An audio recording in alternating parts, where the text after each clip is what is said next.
1 महिन्यापासून या तळ्यात मंडळाचे कार्यकर्ते सतत काम करत होते, तो पण या शुभ दिवसासाठी. आणि तो शुभ दिवस म्हणजे नाईच्या आगमनाचा. पण या दिवसासाठी मंडळाने घटस्थापनेच्या आदल्या दिवसापर्यंत मेहनत घेतली. मंदिराच्या परिसरात लाईट डेकोरेशनचा शेवटचा टप्पा पूर्ण केला. काही युनिक आयडिया थीम शेवटच्या दिवशी पूर्ण केल्या जात होत्या. तळ्याच्या परिसरात अस्वच्छता होती, म्हणून आम्ही धारकर यांनी गावातल्या युवकांनी तलावाचा परिसर स्वच्छ करायचा ठरवला. 2 तासात या पवित्र जागेवरच्या कचऱ्याचं साम्राज्य साफ केलं. साफसफाई करून मिळालेल्या सॅटिस्फिकेशन प्रत्येकाच्या चेहऱ्यावर दिसत होतं.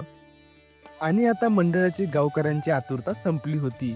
आईचे आगमन होणार होते, म्हणून मंडळ सकाळी मूर्तिकारांच्या घरी हजर झाले. पूजा आरती करत आई जगदंबेला गावाकडे घेऊन जाण्यासाठी, उत्सव साजरा करण्यासाठी क्षणाक्षणात प्रतीक्षा होती. गावात प्रत्येक मंडळ आईच्या स्वागतासाठी हजर होते आणि प्रत्येक मंडळाच्या कार्यकर्त्यांनी जल्लोषात स्वागत केले. आणि हे सगळं खूप भारी होतं. प्रतीक्षा संपली. आईचं या तळ्यामधल्या पंडालमध्ये